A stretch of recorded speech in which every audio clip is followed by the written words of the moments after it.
Have you ever felt your house shake due to something flying in the sky? How far would government officials go to cover up a mystery?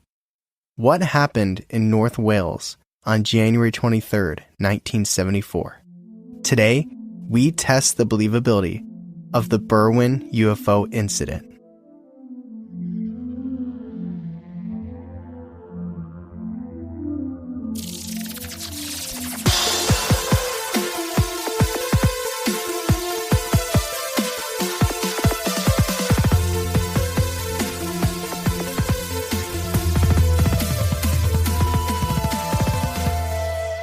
Welcome to Believing the Bizarre, where we dive into the unknown and the unusual and tell you whether or not we find it believable. That is right. It is Tuesday. It's time for another episode. We are recording this social distantly because of some sickness. Distant.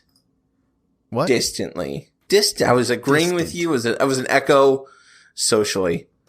Distant. Ooh, Social Echoes, another band. We should just make a list. Yeah. One of our future T-shirts should just be a list of band names. Just a list of all the band, like a fake concert. It's like a lineup. It's like, or it would probably be a festival by that point. Yeah. Well, headlining is, I'm never gonna remember this.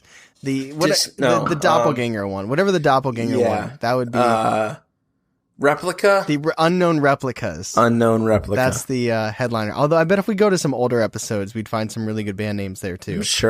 I'm sure we could. So I don't know anything about this. I'm really excited to learn. I know it's aliens. Yes. Based on the UFO part of the the intro, you might have guessed that this is about aliens. But you know what? I feel like we've been doing like 3 months between alien stories. Because some of you might say, y'all just did Barney and Betty. Well, you know what? It's alien time again. I looked down at my watch and you know what it said? Did it say alien time? It said alien time. So that's to follow my watch. I'm normally a little late, but we're here on time talking about aliens. So I want to shout this out because this entire episode is pulled from this amazing article that I found. It's sourced from trulyadventure.us, which is funny because when you read it, it says truly adventurous.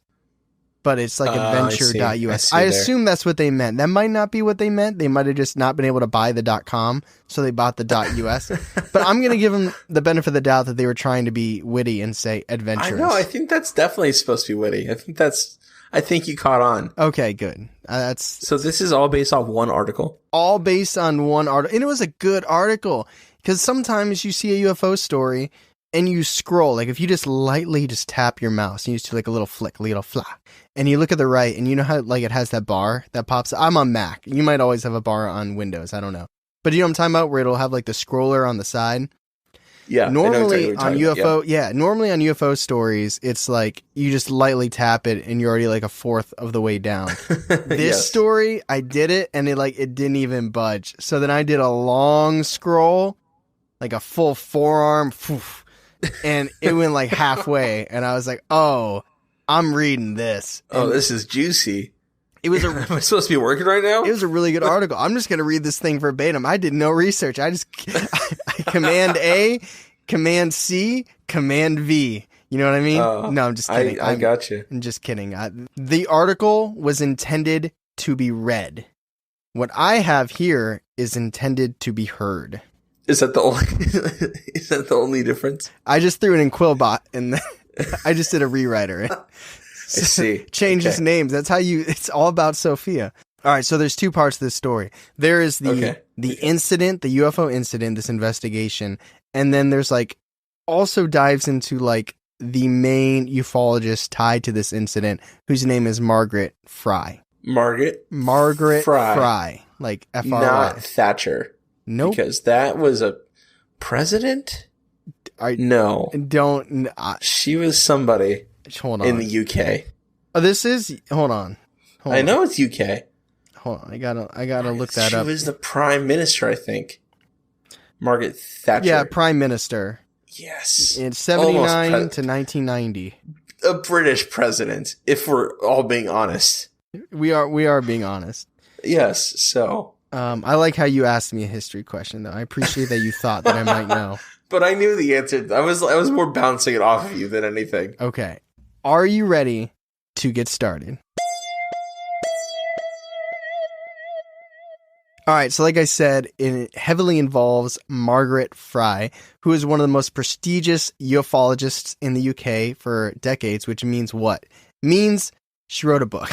They might not have all been published, but she did write a book. 2 of them, I believe. At least 2 of them. Other fun facts. She's written 47 books. They're just picture books of aliens. It's like Andy the alien. He doesn't want to go to school today. And then at the end of the book, he wants to go to school. You know how they work. I see, yeah. So she's terrified of heights and the ocean. Fun facts. So we're going to talk about her first encounter with the UFO because obviously something led her to become a ufologist, which brings us to our main story. But before that, let's see what happened to Margaret in 1955 when she was in her late 20s. So she was in Bexleyheath. I think it's Bexleyheath. It probably sounds phonetically different, but that's... I'm sure we've said it very wrong. I'm sure it's... I'm sure it doesn't even start with a B. It's like... It's the B's silent. It's Exleyheath. Exeherith. It's a suburb of London, and she was going down this road, and out of nowhere, her car just started sputtering, and then it just all out died. Almost immediately, what looked like a flying saucer flew down to this intersection in front of her, and it actually blocked her path. Honks at it. She said, move out of the way. Does the horn still work if the car dies?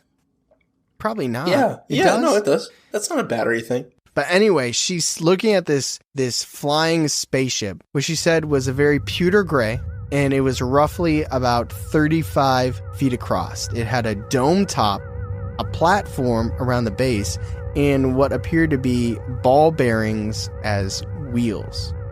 And she said that this craft just sat still for about 3 to 5 minutes, just sitting there right in front of her. But then it started violently trembling. It started tilting forward, and it was swaying back and forth, and then it started rising. And once it was above her, Margaret could see that underneath this craft was a single tiny porthole, and it opened. Literally in her mind, and in my mind reading this, I'm like, oh no, she's gone. She is gone. But then, just about as quickly as the porthole opened, it shot up into the sky and flew away and disappeared into the night. Which I imagine is kind of like opening your window and then, right? Like they wanted that air. Yeah. Like they stuck their arm out. They're like, oh, you want to come on it? Bye. Yeah, crank up the tunes. Yeah, they did that thing. Yeah, like they drive a little bit. You catch up and they drive a little bit. Yeah. They drove off. You want to go in space, Margaret? Too bad. All I can think about is Nope. For the rest of my life, I feel like it's stuck in there. When I described it just now, did you picture Nope or no? I did, 100%. Exactly. Actually. It is. I can't get that movie out of my cranium. So she goes home and she wants to tell her family about what she just experienced. And horror movie dad is taking a break from being skeptical of ghosts. And he stepped in here as Margaret's father because he believes no such thing as aliens, no such thing as UFOs, completely scoffed at the idea. He is was involved in Britain's science program. So he thought all that sci-fi stuff was silly-nilly. Really? It's interesting to me that a scientist is like, science fiction stupid. There's only asteroids out there and stars. Yeah. That's it. But this pissed Margaret off, and to try to help her daughter, Margaret's mom went to local newspapers to see if anyone else had reported seeing this UFO. Oh, has anyone seen this UFO? And this is the 50s, so it's like there's no internet, there's no SGs, there's no Craigslist. I was going to say, they still have an accent, Tyler. There's no accent. Everybody sounded like us in the 50s. No, they just talked like the old TV shows. I hate that. I know what you're talking about. It's not real. The Hollywood talk from like the 50s. I know. It's like real fast or like ends words real quick. Well, listen, honey, I'm going to tell you right now that there was no UFO in the sky. Oh, that's pretty good, bro. And apparently her mother came back with something called the Earth Observer, which had a story about a police officer, very trustworthy, that claimed to have seen the spacecraft that day too. So, From that moment on, Margaret's day-to-day life was changed, was different, because she lived with an understanding that while she may never fully understand or know the scope of extraterrestrial life, there was more than life on Earth. Like, complete understanding. This is like black and white. Boom, aliens exist. And a year later, her mom got her a book on alien spacecrafts titled Flying Saucers Have Landed. And in that book, she saw a ship that was eerily similar to the one that she saw the year before. So now, without a shadow of a doubt, there was more out there, and it became her personal quest to prove it. Not to herself, because she already believed it. She wanted the world to know, to believe, to buy in to the idea that aliens and extraterrestrials had come to Earth. And shortly after that, she became a researcher with the British UFO Research Association, also known as BUFORA. Or Bufora. I've heard of Bufora before. Did you apply? Do they have a fee? Do you have to you do an accent? I'm not British, so I don't know. I'm sure they'd be like, what is he doing here? What a dumb Yankee. They have affirmative action. Like we gotta let one American in. For every 10 British, there's one American. So again, this is all background leading us to the main story. I just wanted to plant this info about Margaret, her background. Also, it was in the article I read. I see. So, where our story actually begins, the Berwyn UFO incident. Margaret is retired. She's in her 60s. She's still a premier UFO researcher. And she moved to Wales, this Wales village called, oh my God. I'm going to look it up right now. Welsh is a crazy language. There's too many L's in this. So, Langernew. That's where she's at. So now let's get to the incident in question. The Berwyn UFO incident, which took place on January 23rd, 1974.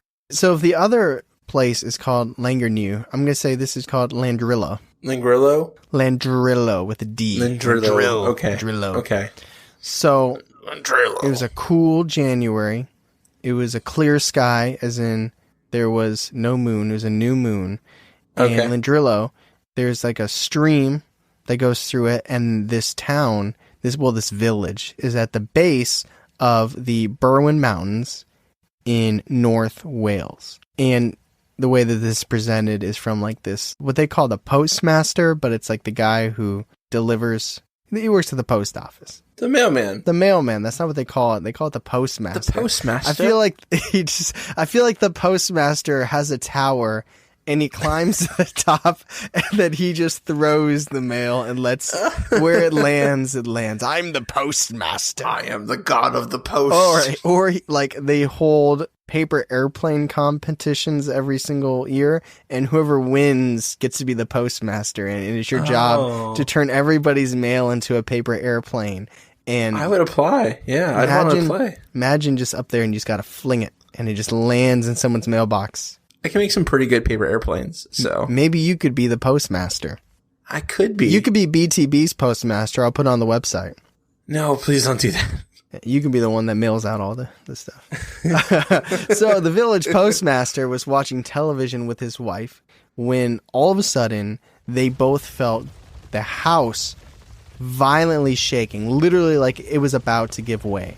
The ground began vibrating, the house is vibrating, and it struck terror in literally the whole village. They were like, is there an earthquake happening? There was also supposed to be a meteorite shower. So could that be it? Were meteorites hitting? What in the world is happening? So the man ran outside and he was like, I'm going to check on my post office. But his eyes were drawn elsewhere. He saw a fireball in the sky. Because in his mind, he's like, is this a plane crashing? Was it still crashing?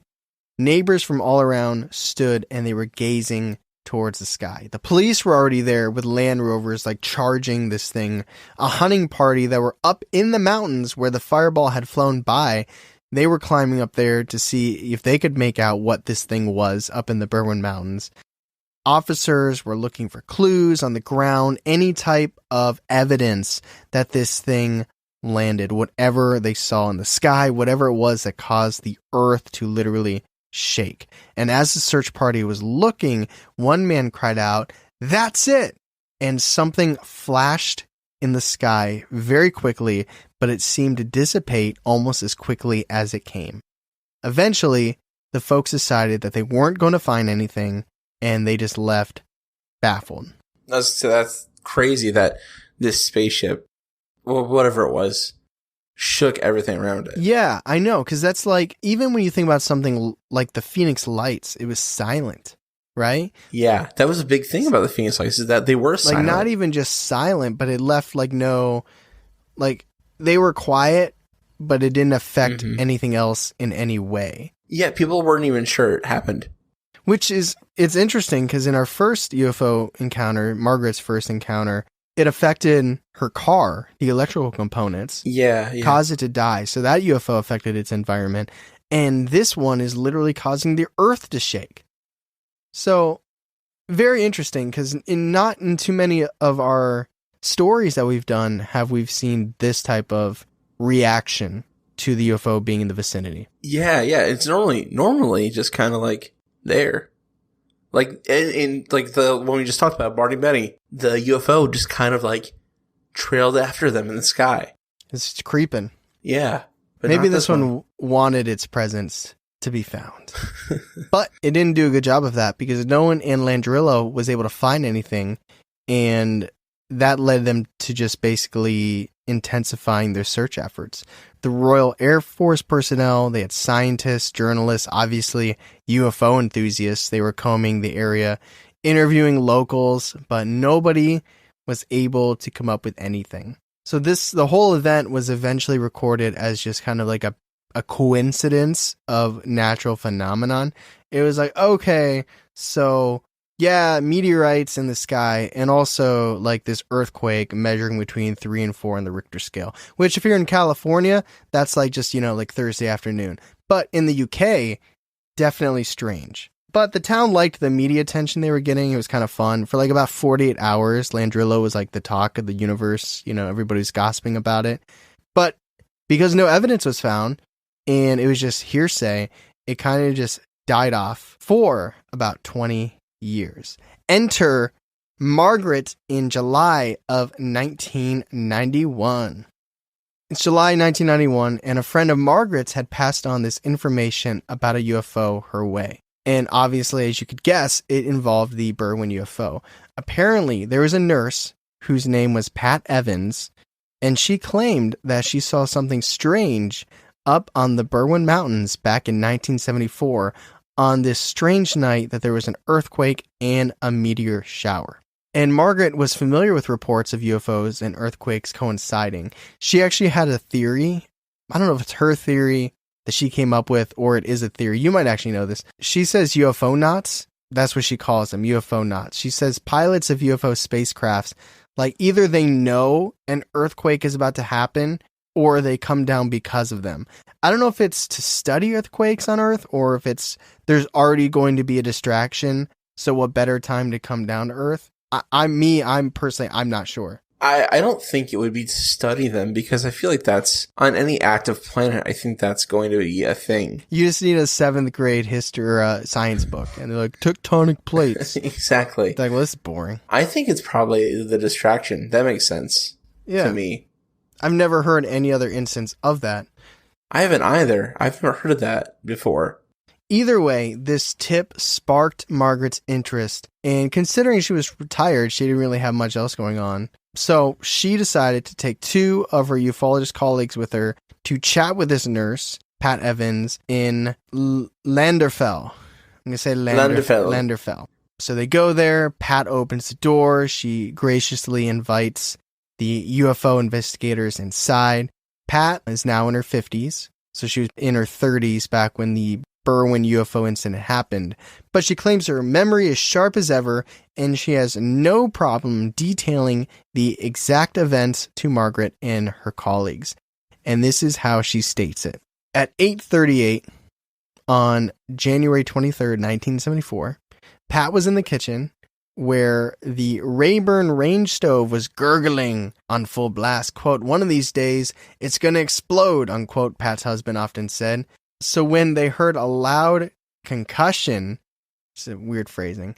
She leapt off her feet. "Oh my God," she said, "it's happened." But the appliance was absolutely fine. That was not the issue.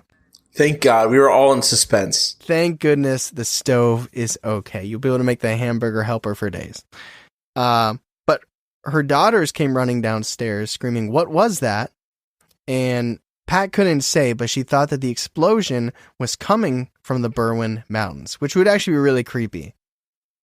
Like, just, you hear this large... Yeah, because it's not a volcano or anything, No, right? it's just mountains, but still, you're like... I don't know if I would think... Like, it's not like snow, so it's not going to be like an avalanche, but like, imagine a plane crashing into, like, there's just nothing good. It's just scary. It's just... Ugh. I would just think it's a rock slide, personally. I guess we would have to hear the sound to then make an educated guess. That's totally fair, yeah. So anyways, they think it's happening from the mountains. She tries to contact the village policeman, and eventually she was able to get someone at headquarters about 40 miles north, and she told them about this explosion that they heard, but they didn't really know what was happening. And they asked, could it be an aircraft? And they said, we really don't know anything. We have no idea. So Pat and her daughters, because remember, Pat's a nurse, and her daughters were also trained in kind of like the medical first aid side of life, or I guess that industry, if you want to call it that. So they went to the mountain. They got in a car and they started driving to the mountain because they're like, what if people are injured? What if people are hurt? What if they need help? That's how you know the story didn't take place in America. America, I was going to say, it takes a special kind of person. You go out there to take a picture and post that on Facebook. Yeah, that's a special kind of person to rush in to make sure people are okay. Yeah, it definitely says something about Pat's character, for sure. Absolutely. So they're driving, and on her mind, Pat's mind, she's thinking about helping people, what she might have to do, what she's going to be leading into. I mean, what if there's bodies, then her daughters are going to be subject to that.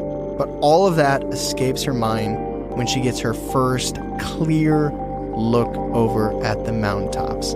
And she stops her car in disbelief, because sitting right above the closest peak, which is called Cadair Berwyn, was a round, brilliantly illuminated reddish-orange ball.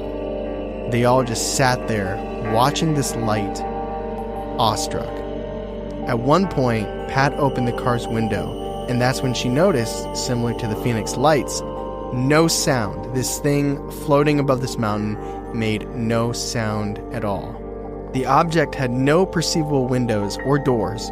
It was just a very well-defined and uniformly colored reddish-orange circle that sat above the mountainside and glowed like a beautiful ember. Now, I think it's interesting that she said uniformed colored, because that goes against like the Charlie Red Star, right? Which they said almost was like a hologram. Yeah, that's exactly what I thought of when you said the color, though. Yeah. Nope, that's in Canada. Yeah, it's not like UFOs can travel across the ocean or something like that.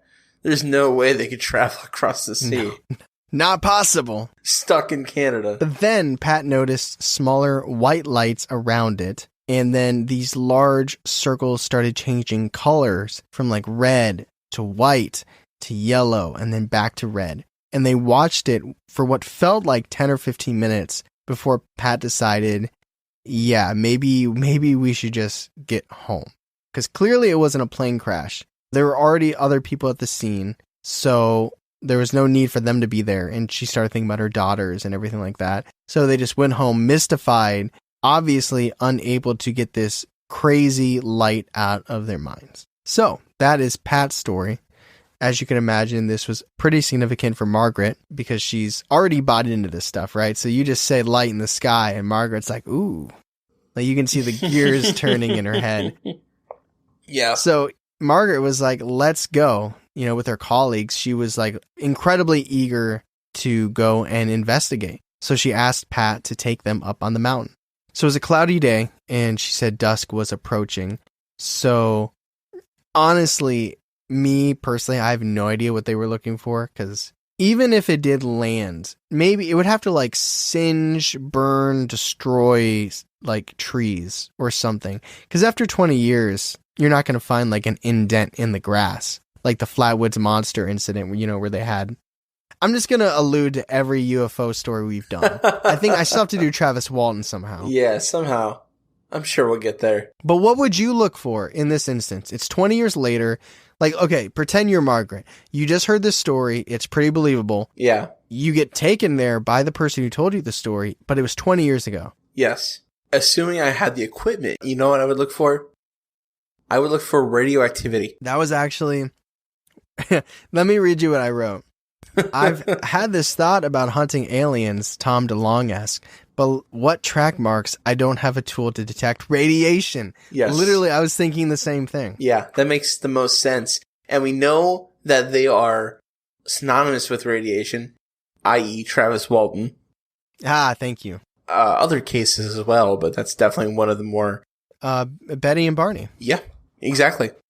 And Pascagoula. Yep. So... Maybe if you see like a 4-headed frog that's like 5 foot tall, you'll know radiation was there.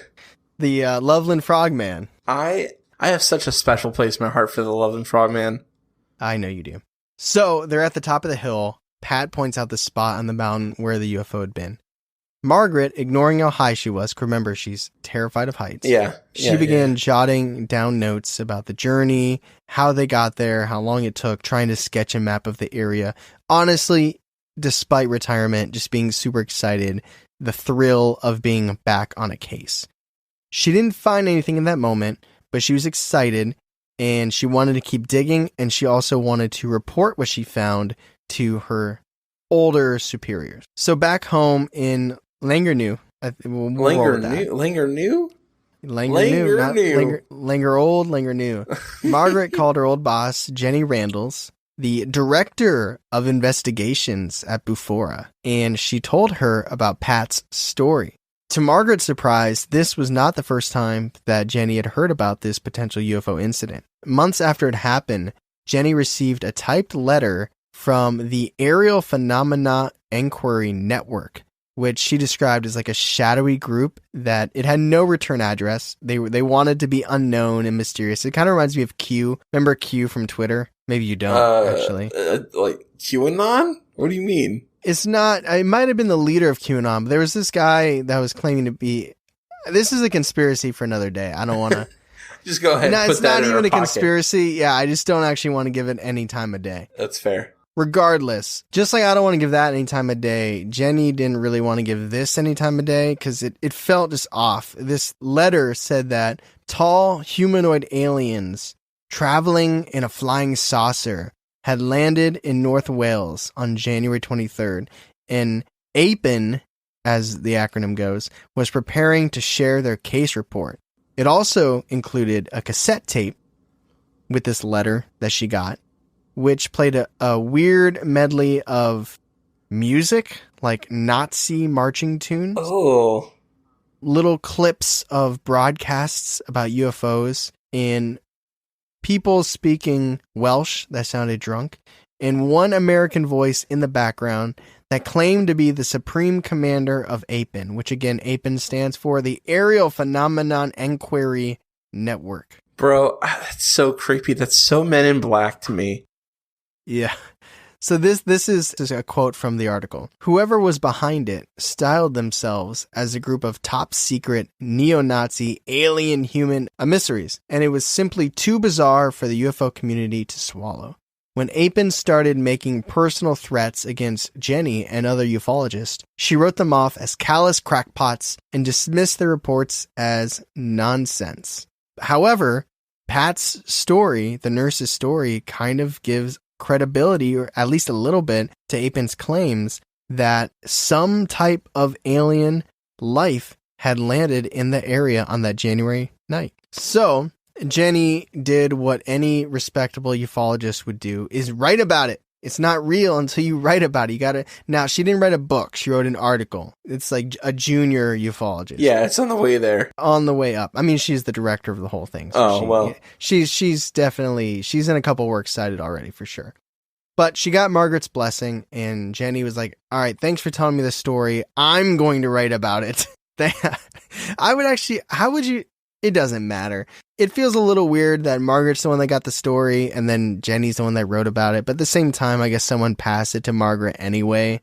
Jenny wrote about Pat's encounter for the Bufora magazine. So not that Jenny or Margaret would know this, but Pat's word really held weight because you kind of already got a feel for it, but she was the type of person that's willing to go forth into the danger to heal and protect people.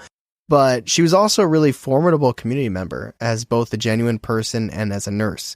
So it's kind of the point where when this article came out, the people in that town were like, well, if Pat said it, it's true. Like, her word was pretty much as good as truth to the village. And beyond that, the story had meat. It was included in the article that on the way down from the mountain, that Pat and her daughters were stopped by soldiers who told them to evacuate immediately. So this article that Jenny wrote about Pat's UFO encounter was widely shared amongst ufologists and UFO enthusiasts around the country. And it started a new fire under all these theories and conspiracies as to what might have happened on the Berwyn Mountains. And also considering, what did the government know? What was the government trying to cover up? So to keep Pat in the loop, and considering it was literally her article, Margaret sent it to Pat, who was frustrated with the article. I don't actually blame her, because the way that it was presented, at least in this story, this article, was Pat wanted to talk to somebody about her experience. She talked to Margaret about it. I don't think it was like, hey, just so you know, everything you're about to tell me is going to end up in a written article that's going to go, across the country. That's the way it seems. It doesn't seem like it was for gossip. And, it felt more personal. But also, and this is not really good for Margaret, some of the details came into question. Pat insisted publicly that she never told Margaret that officers stopped her or her daughters on the way down, that it was complete fabrication. Oh, so what do you think? Do you think that's true? I don't know, because then it comes into question, 1, was it fake? 2, is it a cover-up? 3, when it got published, did the government tell her, hey, yo, you didn't talk to any officials. And if anyone asks you, you did it. You know what I mean? Yeah. Yeah, I don't know. Or 4, a Men in Black visit happened, and they're like, shut Flashy up. Flash, yeah. Yeah. She got Will Smith. Oh, no, she got back-smacked. But remember, Margaret from a young age took on, my goal, my life purpose is to make people believe aliens are real. So this was a really hard gut check for her, because also she's getting older. She's in her 50s. So she believes that Pat said that the military stopped her and told her to evacuate. But then in the back of her mind now, there's that doubt. Kind of like we talk about when you experience something paranormal and you're by yourself and you start doubting yourself. She's starting to have that doubt. She didn't know if she remembered it properly. And on top of that, her credibility is now being questioned, because there's this article that she vouched for where now the person who was wrote about saying it's not true. So she decided the best way forward was to reach out to those 2 colleagues. 'Cause remember, she had 2 ufologist colleagues with her when she went to go visit Pat. Thankfully, to Margaret's relief, one was adamant that the nurse had seen soldiers. There were military men. The other person was a DJ. His hearing was terrible. And he was just like, yo, I didn't hear any of the shit y'all were talking about. I'm just here to see aliens, yo. Maybe he has really good eyes. He can see those. That's crazy. They hired him. When you have a passion for something, whether that be UFOing or DJing, one of them has to suffer, I think. The ufologist application didn't have a hearing test. Also sad that he had to also work as a DJ on the side to get by. Was he legitimately DJ? Were you kidding? No, I wasn't kidding. Holy shit. There was music back then. It was a joke. In the 90s, they had to play that Nirvana grunge. That's insane. This DJ was out investigating. So then Margaret came to the same conclusion that we kind of did. What if the police or the Ministry of Defense, not in Harry Potter, but in the real world, had reached out to Pat and said, keep it quiet. What if this really was an ongoing cover-up? So now Margaret's thinking this too. Because she knew ever since the 40s, that ufologists were always being told by secret political powers to conceal the truth. She even talks about men in black, how they're always showing up around flying saucers, and she truly believes there are these political and government forces that are trying to silence witnesses of UFOs and other paranormal phenomenon. So she's totally bought in. Like, she's like, probably a cover-up. So to keep momentum going, because, she took a hit, but, you fall off a horse, you fall off a Kelpie, gotta get back up. Or you're dead. Or you drown. You die. But so Margaret was in a shop using a copy machine because she wanted to duplicate artist impressions of the UFO that Pat described. She probably wanted to post them up. So she wants to double pictures up, not actual photos, pictures. Pictures. Those drawings, like when there's somebody that murders someone and you get someone to draw it. That's not quite the same thing. It's pretty much the same thing. But while she's doing this, she noticed a woman behind the counter seem hyper focused on it. And then when they made eye contact, the woman apologized and said that she had also been to the Berwyn Mountains that night, and she saw the exact same reddish, well-defined object sitting on the mountainside. Not only that, but this random woman at this copy shop, Kinko's, wherever you get a copy machine. I don't know, the post office. Kinko's. I don't know. Maybe she's a office, FedEx office. FedEx office. Yeah. Do they have those in 91? No. Okay. But they had Kinko's. Okay. This woman also claimed that she was turned back by police roadblock. So things were coming together. Margaret was like, aha, I found someone else. This town has secrets. They know what's going on. So she's like, I'm going to do something that you only see in TV shows, movies, and video games. She's like, I'm going to host a community town hall. So she reserves this hall, and she puts up a bunch of posters and notices on telephone poles asking people what happened on the night in 1974. It probably said more than that, but that was kind of the gist. Traditional marketing, baby. I wonder how her turnout was. I know there might be only one listener, if that's ever played Deadly Premonition, but it reminds me of that town hall from that game. But anyway, this was something that Margaret actually was really comfortable in. She felt pretty good about public speaking, and she's hosted different speaking events for ufologists and things like that. So when the time came at the town hall, she went on stage, she addressed the room of all the locals, and she talked about the significance of the case, and she encouraged people to tell her what they saw on that night about 20 years earlier. Suddenly, the room got super loud, super hectic as people in the audience shot up. They raised their hands. They started spilling out stories and details like all at once. They got very chaotic. People mentioned catching a glimpse of a UFO, seeing strange lights in the sky, the military convoys, the rumbling of the planet.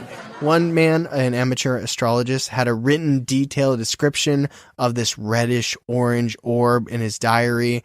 One lady that worked at a local hotel said that glasses flew off the shelves, breaking on the floor, and that the next day, men in black suits, very strange men, came to inspect the entire area for a week, and she said they spent the majority of their time up on the mountaintops. So, and all this is happening at once. So she's feeling a little overwhelmed, and she admitted struggling with like some of the very strong Welsh accents. So she was like, yo, everyone chill. If everybody could just write down their contact details and write down their experiences in as much detail as possible, similar to our listener submissions, she would greatly appreciate that, and then she would conduct proper interviews. So over the next few weeks, pretty much just about every single day in the mail, she would get a handwritten letter from somebody who heard about the UFO lady, as she was kind of called in the town. The unfortunate thing, though, is whether it was at a judgment by peers, the fear of going public, putting your name on wax, or, even the pressure from the government, as we've been talking about, many people kept their accounts anonymous, which kind of sucks. Because with the majority of them being anonymous, and the idea that Pat kind of retracted her story, publicly saying, I didn't say that. So remember, her credibility's been taking a hit when she said there was no military presence that night. Margaret was getting a little nervous because, yes, she was getting these stories, but they were all anonymous. Like, how much weight is that really going to carry? Not as much as if they would actually said, like, this is me. I'm the pharmacist, and I saw a spaceship. Yeah. Like, here's my name, here's my address, here's my social. Mm-hmm. I saw maybe this. Maybe not that one. Yeah. So how would you feel in this instance? Like, you're trying to convince people aliens are real, but you keep getting you keep getting a bunch of information that doesn't hold weight, and your credibility has already been attacked. I would say it reminds me of when we were doing the Loveland Frogman episode in Loveland, Ohio. I was giving you these things, and as I was reading them, I'm like, maybe that's not as powerful as I thought it was. And I started to feel the ground beneath me start to slip under, and like you're like, oh my god, maybe this isn't believable. Yeah. So that's how I think I'd feel. So anyway, Margaret felt now more than ever she needed something reliable, a person willing to say who they were, that they were a witness to what so many people claimed to see, what Pat had seen. And from there, she would be able to build this case to convince both the cynics and the believers that something happened. She actually approached, which is silly, kind of based on her previous ideas of what was happening. She approached the military and the police about the Berwyn incident because she wanted a copy of the police report from that night, but there was like nothing on it. It was very, very minimalist. Nothing about a UFO, nothing about a red. He handed her a blank sheet of paper. Here you go, straight from the copy machine. It's like the police officer sat on it. It was just his butt. Here you go, ma'am. So, while all this is happening, while Margaret's trying her damnedest to get some evidence, there were a lot of cynics, or debunkers, as Margaret and the media started calling them. And they had been attracted to this case because they wanted to dispel all claims of paranormal activity. Bunch of losers, always voting unbelievable, and you think I'm bad. So there was one particularly popular debunker whose name was Andy Roberts. Spoiler, he's kind of our villain for the remainder of this episode. It's okay. I don't like politics, but there's definitely politics to this episode because it turns into a he said, she said with like the believers versus the skeptics. So let's escape the left versus the right and all that crap. And now let's jump into the territory that we all really actually care about. That's so much more interesting than real politics. The alien believers versus the alien debunkers. What totally makes me think of the episode of SpongeBob where the food critic comes in. He's like, I want it this way. And then SpongeBob gives it to him and he's like, where's the pickles? Still no pickles. Yeah, that's who it reminds me of. 100%. So what you're saying is the aliens are all underneath the debunker's tongue. Absolutely. What I mean by that is they're there. They're just not looking hard enough. They need to look hard. They need to reach within your mouth. Yeah. Yes, okay. That's a pretty good philosophical discussion. As SpongeBob tends to be. So anyways, Andy, his life, as Margaret's life goal is to tell people aliens are real, Andy's life goal is to tell people UFO stories aren't real. Nothing that happened at the Berwyn Mountains was UFO. That is just completely human misinterpretation. It's a bunch of unlikely coincidences of celestial and terrestrial events that were perceived by fear and curiosity. So he's basically saying there's an event that we don't understand, so we just put our own perception on it. 1, 2, boom, aliens. So you're not supposed to, unless you don't believe in aliens. Then you're Team Andy. We should get jerseys. I know we kind of talked about this elsewhere, but we did. We could do a Team Margaret versus Team Andy. There's also a free agent that comes into this later. We'll get there. So right when Andy starts diving into the Berwyn UFO incident, a huge opportunity crossed Margaret's desk in 1996. So another source, another lead that Margaret trusted, sent her info from apparently a high-ranking military officer that was using a fake name. So still, it's not the credible evidence she needs, because it's still this retired man that was using a pseudonym with the name of James Prescott. And the officer, this source claims, was deployed to Llanderfell, which was Pat's village in North Wales. And it's claimed soon after the explosion, this retired officer and this small team of his, they drove up and they collected a number of coffin-like boxes before driving them back to Portendown, which some claim is this like secret science area in the UK. And apparently there, the scientists opened up the boxes, and inside these boxes, Prescott saw 2 dead aliens, which were very similar to the description of the Roswell aliens from New Mexico. Small, thin, humanish, gray skin covering very skeletal frames. Grays. Who put the aliens in the coffins? I don't know. Maybe they were already in the coffins maybe it was a suicide mission from the UFO. I'm just very confused by who put them in the coffins. Well, you know what? That makes sense that you're confused, because Margaret was confused too. Now, initially, she's excited because this is a lead, but at the same time, pseudonym, it's a fake name, and she's also very skeptical about this information.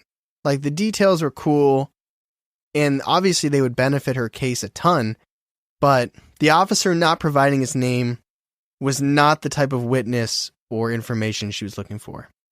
But she pushed past her skepticism, and her husband, Ron, set off for this area to interview a young soldier who claimed to know the real, quote, James Prescott, who was killed. He's dead. So now it's even further. So it's like there's a source that gives you this, what would you call it? Like an encounter.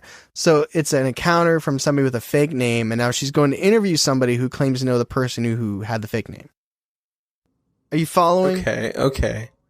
Yes, I'm following. Okay. Yeah. It's a complicated story. But unfortunately, nothing came from it. I did all that to explain that nothing came from it. It was another dead end. And then... Sick. In 1996... Wait, hold on. How many rocks did she throw into the forest to get over that one? She probably just held her head under her pillow and cried for days. Well, I feel there's a lot of screaming there. I'd be screaming. We're not done, trust me. So, November of 1996, Margaret received a phone call from a man called Mike Seville, who is from south of England. And he claimed that him and his wife were living in a farmhouse on the edge of Llanderfell in the 70s, and they heard the rumbling. He said when they went outside, they saw a bright, clearly defined orange circle that came down on the mountainside about 3 miles or so from their house. It hovered in the area for about a half an hour right above the horizon, and then it dropped due to the mountains. Now, they hadn't seen the white lights like Pat had, and they didn't see any military involvement, but compared to a lot of the other stuff that she was hearing, it was a pretty solid lead. Yeah, there's a lot of people corroborating this like red light thing. Yeah, it seems to be, out of all the details, it's one of the ones that are really sticking. And adding to the testimonies, another local man visited Margaret with a pile of notes and a very old, worn-out map. And he claimed that these documents, or notes as he called them, were given to him by these old retired folks. In it came this story. The folks said that they witnessed, and again, this is not this person's story. He is sharing with her someone else's story that was given to him. I just want to be very clear. You look confused, so I'm just trying to. Are you okay? No, I'm good. I'm good. I understand. So these it's third hand, many hands, alien. It's like that guy from the Taekwondo Mortal Kombat, the guy that's got like 4 arms. Oh yeah, fourth hand. Yeah. So the folks claimed that they witnessed this alien spaceship crash into the night. And in their words, the Royal Navy had engaged with 2 separate UFOs, both of which came out of the Irish Sea. One of these UFOs flew into the sky. It was just gone, like, gone. The other UFO, it was a bigger UFO, zapped the Navy ship and killed a few of the crew members. Then the ship took off towards North Wales, and they said fighter jets chased after it as it went around the island of Anglesey and the university city of Bangor before turning south towards Snowdonia, National Park. Finally, a fighter pilot hit its target and the UFO started to descend, zigzagging before crashing on the slopes of Berwyn. Then, the man claimed to see greys in jumpsuits emerge from the ship and surrender to the military officials. Huh. And forgive me, did he put his name on the story? The person that approached Margaret said it was a couple of professionals that gave him this very worn out map of the area and these documents. I feel bad for Margaret at this point. Yes, as you can assume, Margaret was like, cool story, bro. Appreciate that. But she was very skeptical. But still, she wanted to follow up with an investigation of her own. But at this point, her husband was in a wheelchair. And so she was really struggling with the idea of going after this and it being either a dead end or claiming it to be true and then finding out it was just a false claim. I could just see her just like smoking a cigarette and like taking a pregnant pause, just like and just looking out the window. Yeah. So thankfully, here's a little bit of good news. So she's getting these encounters. They're all bizarre, off the wall. There's nobody's name to put on wax. It's just like, it feels like wild goose chases. And around this time, a newcomer to UFO investigation called Scott Felton reached out to Margaret about her work. Now, I'm going to spoil a little bit now. It turns into the Scott versus Andy show. I was going to say, where's Andy at? He's coming back. He's taking a break. He's writing books right now. He's writing his own books. He's the anti-ufologist. His books are called No Such Thing as Aliens. Boo. Oh, you just wait. Dude, you just wait. What did you say? No Such Thing as Aliens? Yeah. All right, wait till you hear the name of his book. Oh, God. So anyway, Scott. We're talking about Scott. It's only Jupiter. Sorry. It was just Venus. Scott was pushed to reach out to Margaret due to Andy, the debunker's harshness and arrogance when it came to doubting aliens kind of rubbed Scott the wrong way. He felt bad for Margaret and he thought he could help her. So Margaret invited Scott to visit her home and she wanted to discuss her research. Now, Scott was younger. He's like 30 years younger than Margaret. So he's like in his 20s or early 30s. But despite being entirely involved in the ufology community, Scott was a pretty firm believer in aliens, and he wanted to help. So after a few discussions, Margaret believed he was dedicated and genuine enough to the cause to be brought on to the Berwyn UFO case. So they're sitting on her couch, and Scott told Margaret a little bit about his experience and how he had seen a UFO back in the 80s. So he said it was dawn, and he was overlooking this area in Liverpool where he regularly went duck shooting. And as he approached the duck's feeding spot, he called his gun dog, Lucy, to come over and heal, but she ignored him. And he called out again, but Lucy was pointing at something, her front paw raised, and her tail rigid, eyes unblinking. Is that something dogs normally do? Like, just kind of like, yo. Yeah, that's a pointer dog. They literally take their paw out and like, yo, bro. Pointers literally point. I thought it was like with the nose, but it's their hand. No, they literally point with their paw. Like, yo, right there, homie. The cutest thing. As opposed to his sword dog, Beth. That was just on his hip. But suddenly, in the direction that Lucy was pointing, a light snapped on, and no more than 10 feet away from him, this huge light hovered above the ground, illuminating everything below it. Lucy stood transfixed, but eventually the object moved away towards the water's edge, where a bunch of birds erupted and flew away and were calling out. And for Scott, it was what it was. It was unidentified. It was flying. So in his mind, it's a UFO, right? Would you call that a UFO? I mean, yeah, I would, yeah. So this led him, well, this was part of what led him into UFOs. And then the way Andy was treating Margaret, he didn't like it. He wanted to help her out. But he started noticing that ever since he became interested in the Berwyn case, he started feeling like maybe government intelligence agents were watching him. He claimed to Margaret that he had recently been arrested for shooting and dismembering a cow, a crime which he didn't commit, and he was even able to produce an alibi for. So this made him feel in his gut that they were trying to push him off the UFO case. And he asked Margaret if she thought that could be possible. And she was pretty much like, yep, yep, could totally be. So she made him a cup of tea, a couple biscuits, and produced a mountain of documents. Pretty much everything she's done, covered, all the documents she has received that weren't false about the Berwyn UFO case.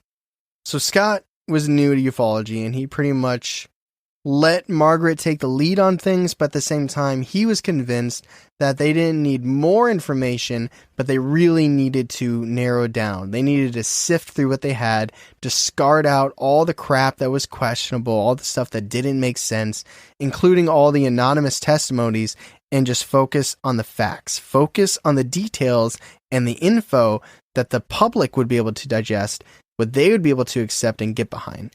So Scott drove up to the mountain, and he wanted to retrace Pat's steps for himself. He stayed there for a couple hours and was just kind of in his mind discrediting all the, quote, scientific theories that he could based on timing, perspective, and terrain. A lot of the things that Andy talked about where it's like, oh, they were just these lights in the sky or like the lantern things. He's like, no, based on this angle, based on where I'm at, what you can see from here, where the Kildare Mountain was, and the way, basically, like, where the mountain was in relation to the village of Landarillo, what the skeptics were claiming wasn't making sense. And what the nurse saw, looking at the Kildare Berwyn Mountain, no one could have seen from the village. So when that kind of popped in his mind, it just made sense that it was a bunch of lazy takes from the debunkers, and they were just throwing out things just for the sake of trying to debunk rather than really putting thought behind it. So that lit a fire inside Scott to keep investigating more. He kept returning every few weeks to the Berwyn Mountains to continue what he started. He would hike up passes that had been inaccessible to Margaret. He searched for signs of disturbed earth, but unfortunately, like we said, it's been decades since that happened, so he wasn't able to find anything.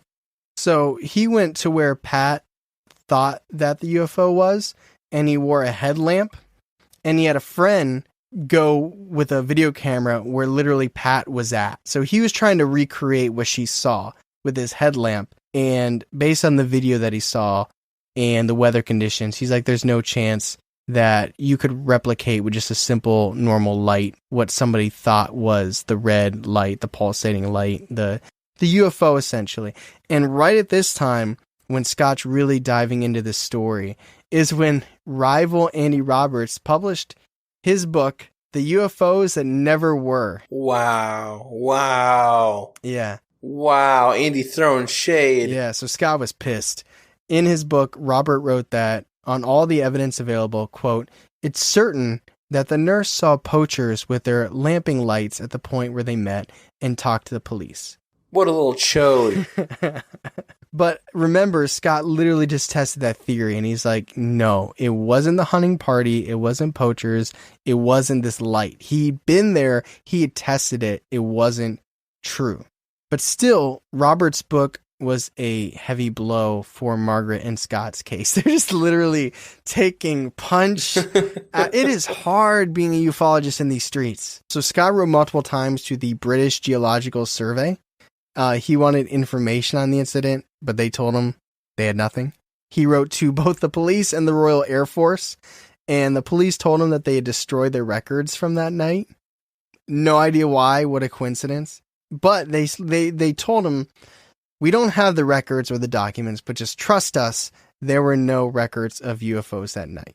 His source was trust us? Yeah, trust us, bro. Damn. But Scott got even more pissed when he found out that Andy had actually acquired a copy of the police log. How did Andy get a copy? Because they're Team Andy. They're wearing their jerseys under their bulletproof vests, bro. Wow. So he filed a Freedom of Information request, but received a response saying, hey, the documents don't exist. We can't give you something that doesn't exist. So in Scott's mind, this set in stone that the government and the police officials were treating it as a cover-up.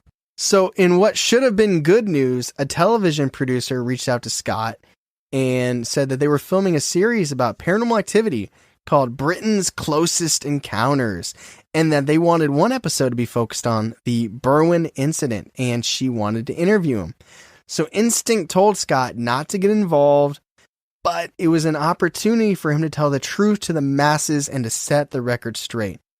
Because in his mind, too often the mainstream media made heroes out of the debunkers and made the alien believers look like nut jobs. So the producer was persistent, and eventually Scott gave in and he did the interview. He explained that the UFO had been on an entirely different mountain that no one had really deeply searched. He said that the nurse, Pat, couldn't have possibly have been looking at the hunting party or the policeman, as Andy Roberts had claimed. Made no sense, and he shared his own theory. It wasn't a crash, it was a landing. Something came down onto the mountain that night. It was not a crash. So, the punches continue. The day the documentary was due to air, Scott received a phone call from the director. Quote, "The good news is that the program's on tonight. The bad news is you're not in it." They cut him. They cut him. Oh, so, man. Scott watched with rising anger because somehow, some way, do you know who was on the show instead? This motherfucker Andy. Andy Roberts was basically the star of the show.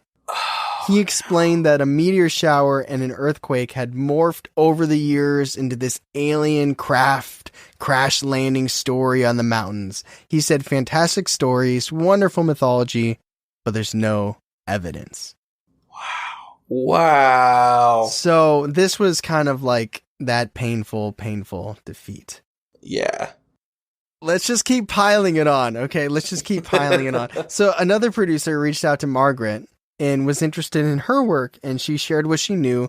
And one of the things that she mentioned was the 5 professionals, the anonymous professionals, who claimed to remember they saw the aliens in the jumpsuits, and they gave her the documents and the very worn out map. Do you remember that? I'll be honest. Oh, no, yeah. The alien in the jumpsuits and the map. I got you, yeah. There's many, I know there's been many. That was about 40 minutes ago. Yeah. The television producer verified that story was invented as a joke over a few drinks. LOL. It was all fake. It was a setup for amusement. That sucks. It is tragic. Like it is hard.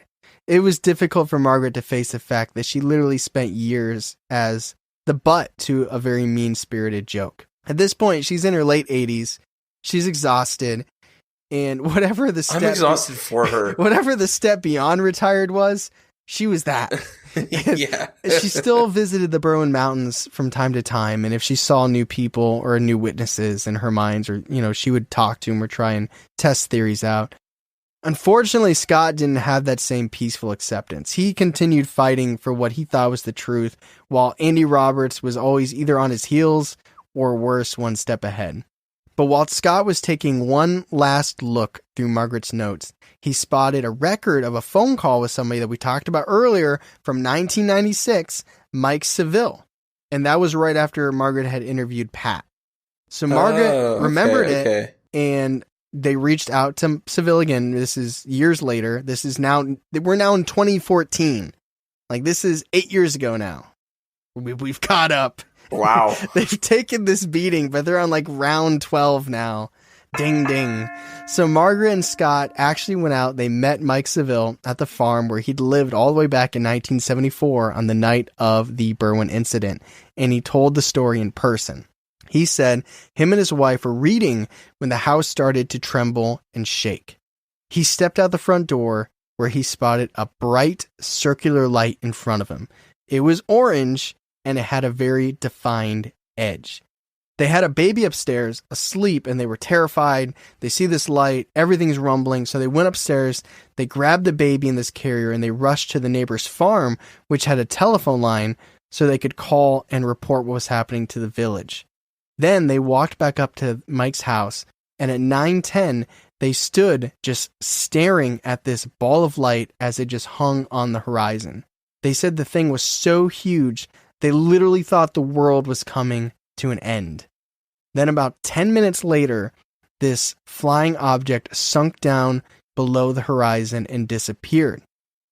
Now, Margaret had heard this before, but this was the first time Scott had heard this experience, and his revelation about not thinking it was a different mountain that people were confusing came back to him. So he pulls out his map, and he starts realizing that the mountain and Pat's point of view is different than Mike Seville's point of view.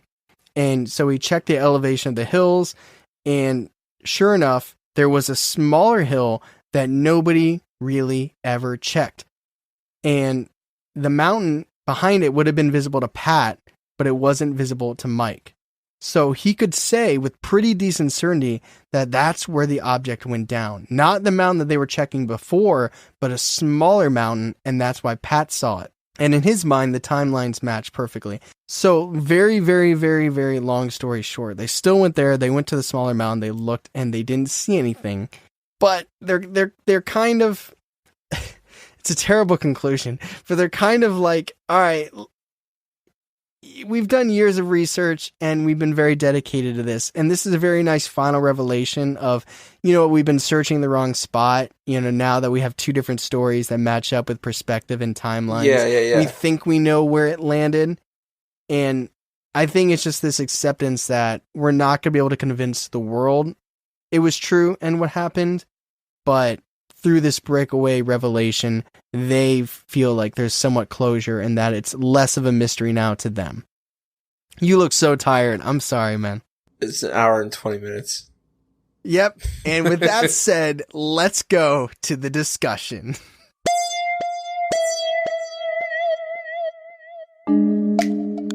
So before we get to the discussion, it is the time that we stop the episode, and we like to thank our newest patrons, who at the recording of this episode are Brittany, Tammy, Steph, Raven, Parker, shout out Parker, Tori, and Alex. Charlie, I want you to do me a favor. I want you to tell me what Steph, but not your wife Steph, but this Steph is getting in our Patreon. Well, I'm not exactly sure what tier Steph is, but I will say this. Depending on where they are, they have access to our music as a ringtone or some other thing, or there's the intro music, there's the outro music, there's backgrounds that are just for free, just for joining. Wallpapers. There are wallpapers just for joining. There are games like quizzes. Do you believe the bizarre? There's a whole bunch of stuff that happens that is just like stuff that we find really fun that doesn't necessarily fit the feed. But if you're interested in more stuff like that, definitely check it out. Fit the feed. On top of that, just for existing in the dedicated tier for 3 months, you get a shirt. It's an exclusive shirt. We made the design a while ago, but you know what? It's still really cool. It is a very good design. I don't know if this episode fits the feed, but we're about to find out. Charlie, are you ready to get to the discussion? All right, Charlie. There's a lot. There's a lot of stories. There's a lot of fake stories. There's the same UFO encounter told 3 times by 3 different people. There's jokes, hurtful jokes, battle of politics. This at the heart of this episode, the meat, heart, and organs of this episode is believers versus debunkers. Yeah, well, here's the thing. There's a lot of people that believe really adamantly that they saw this reddish orange sphere in the night sky. And also, there's a lot of people that describe the shaking that happened that night. And regardless if she retracted that statement about Pat seeing the military that told her not to tell the story, regardless of that happening, there might be some kind of Men in Black activities with this as well. Some kind of cover-up. That is the time period, too. Like, the 70s, I feel like, are huge for aliens and also huge for Men in Black. There's a lot of really good evidence in favor of this. And as far as I can tell, forget Andy, there's not a lot of bad evidence. It seems like such a strange thing to, how do I want to explain this? Dedicating your life to proving something's not real seems, it's kind of like, let people be happy. Yeah, you could say that there's a lot of people that feel ways about how people should live their lives, and this is one of those things, I think. That's true. Maybe I'm going to dedicate my life for the rest of my life starting tomorrow. Let me have tonight. Starting tomorrow, my life is dedicated to proving that the world is not flat. Oh, okay. Is that cool? There's a lot of people with you already. We're going to do a whole episode. It's going to be me versus Kyrie. That's the name of the episode, too. Me versus Kyrie. Yeah, I used to love you, Kyrie. I don't know if we can get him on, man. We'll try. What else has he got going on? He only plays like 60 games a year now. Was it basketball or something? Nah, he skips like 25 games a year. But anyway, this isn't about Kyrie. I don't have an NFLism today. Oh, well, we're getting toward basketball season, aren't we? Yeah, preseason starts this week. Yeah, see. It is what it is. I agree with your point. I think even though there's fake accounts, let's just say the joke is cruel. Absolutely. Like if unnecessary. Like if unwarranted. If it was a one-day joke, fine. But this is somebody. I'll get back to this point. But let me go back. Let me comment on what you said. Even though there's so many different viewpoints and perspectives and details, the red lights in the sky and the trembling of earth and the violent shaking, those are two things that really are holding weight because they're in so many different stories, so many different accounts, and village wide. Like the village bought into that, whether or not it was aliens. Like when the town hall thing happened, when she was putting posts up, like everybody bought in that there were red lights and there was the trembling, earthquake-like stuff. Do you think it could have been an earthquake? Yes. I mean, yeah, it could have been an earthquake. But also, it could have been both. It could have been a distraction, and aliens came down anyway, even though there was going to be an earthquake. Yeah, I mean, it's the idea of, was the earthquake caused by the aliens, or was it just simultaneous? I think it wasn't caused by them. I haven't heard of that phenomenon before. No, I don't know how that would happen. I don't know enough about science to make an educated guess, but I have no idea. But another thing I think this sheds light on is not that this is the case for every ufologist, but choosing a career where you're going to get so much backlash, I think it's maybe more accepted now than it was in the 70s, 80s, and 90s. But like, just in this hour and 20 minutes, like you can feel the exhaustion that Margaret is going through. Like, people are going up against her. She's having a hard time collecting evidence. People are fabricating evidence. People are telling her the truth and then retracting their statements, which is not affecting them. It's affecting Margaret's credibility. Like, there's no better word for it. You can feel just the exhaustion and the stress and the frustration. You were giving these stories and you can just almost like, I made the joke, like there's that pregnant pause where she takes a cigarette and goes, okay. But that's like laced throughout this whole thing. It's just like you could see her literally screaming and throwing rocks into the sky because she's so mad about this shit, which I get. I would understand because it's like almost coming together. But she doesn't give up, you know what I mean? Like she sticks with it. It's crazy. It's admirable. Admirable is, I think, the way that it's said in the spoken form. Are there any other instances? I know it's a long one. And also the ending is very fragmented where they're like discovering which mountain it was. Like it feels very, whole Scott thing. Like it's like kind of like a Margaret story with this UFO backdrop. And then Andy comes in and then Scott's just like Third Act Scott. That's my nickname. They called me Third Act Scott. But it was nice that, Margaret kind of had somebody to have her back. Yeah, I wish they would have gave more credence to Mike earlier. Yeah, it was 1996, and he was even in, it's not like he came out of nowhere. He was in this episode. It just, Scott didn't have, Scott's the one that put two and two together that, maybe we've been looking in the wrong place. But they still didn't find anything. Yeah, but what would they have found? Because he's like, it didn't crash, it landed. Yeah, I don't know they could have found. I don't know.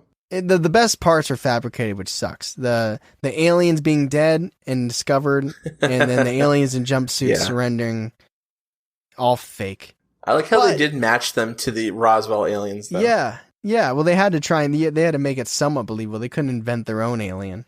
So now that you have all the details, you know which ones are real, supposedly. You know which ones are fake, definitely.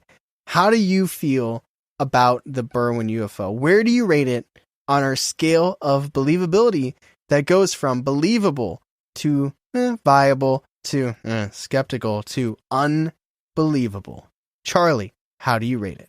I'm going to go with a viable on this one because, like I said, there's several reports of people experiencing similar things, and they all experience this giant red orb, and that's enough for me to say that there's something. I'm actually going to go believable. The earthquake thing is its own thing. I mean, whether or not that was simultaneous with the UFO or whether it was coincidental, I don't know. What was interesting about it is it caused people to go outside, which is what I don't think you're supposed to do. Is it? If you're in during an earthquake, are you supposed to hide under stuff, or are you supposed to try to get outside? I don't know. If you're in a living room, we're from Ohio. We don't really have to deal with that kind of thing. We need a listener from San Francisco to chime in. But if you're in a living room and equidistant is a door and a table, do you run under the table or do you run out the door? Because out the door, I think you get out of the thing. But what if it falls over? I mean, I think wouldn't it be more likely to fall down onto you? I can't answer this question.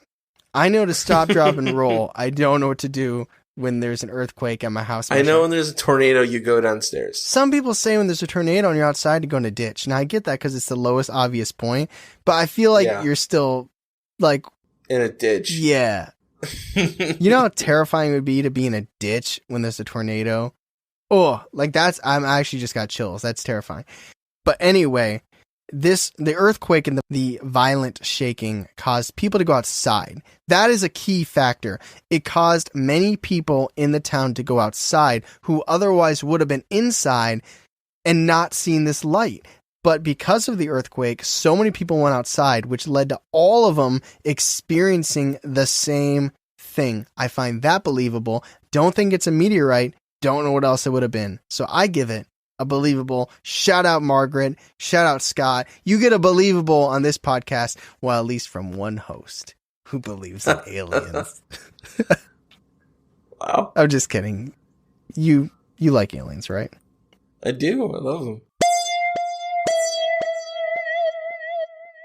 So with that said, that was our episode on the Berwyn UFO incident. I hope you enjoyed it. I hope you stuck around. Shout out if you listened to the whole thing. I know it gets a little fragmented in parts. I know in some spots it's a little he said, she said, they lied, we lied. We're all very sad. It's depressing. This isn't an uplifting story. This is like a slice of life. It's like the Joker, the movie The Joker, where it's just like, oh, I'm going to go see this Batman movie about the Joker. And you're like, wow, this is depressing. Oh, wow, he's getting his ass. Oh, wow, this is rough. You know, it's kind of like, it's like, yeah, it's tough being a ufologist. But shout out to trulyadventure.us or Truly Adventurous. Great article. Yeah. I'm going to use it for more. Maybe not quite as long, or maybe I'll vet the content a little bit more. I was going to say, so before we started recording, I was like, Tyler, is this going to be a long episode? I told you exactly how many pages of notes there were, though. You said, I don't know. 20... This is probably going to be the longest episode we ever put out. Dyatlov Pass was pretty long, but no, this is a movie. You just watched a movie. Well, after editing, maybe not. It's gonna be anyway, a solid hour 25. Yeah. At least. Yes. But anyway, thank you everybody so much for listening. If you're really enjoying it and you want to let us know and you can't go to sleep until you let us know, pull up the Apple Podcast review, give us a 5-star. Aw, man, that's great. Let us know what you're thinking. Let us know what you like, what you don't like, maybe just what you like. That's fine. If you're listening on Spotify, like we know you are, just hit that 5-star and go about your day. And if you listen to this episode and you want to discuss it with us on this day, the day it comes out, 8 o'clock Eastern time on Twitch, we are going to be live talking about this thing, and we're going to get into some more details because there's so many details about this long story. This is going to be probably our most in-depth Twitch, where we're probably not going to go off on tangents. Oh, I don't know about that. Much. I can't help it. I can't help it completely. There's a lot to digest, a lot to discuss here. So hope to see you there if you're listening when this drops. But as always, thank you everybody so much for listening. I'm Tyler. And I'm Charlie. And catch us next week on Believing the Bizarre, a podcast as bizarre as you are.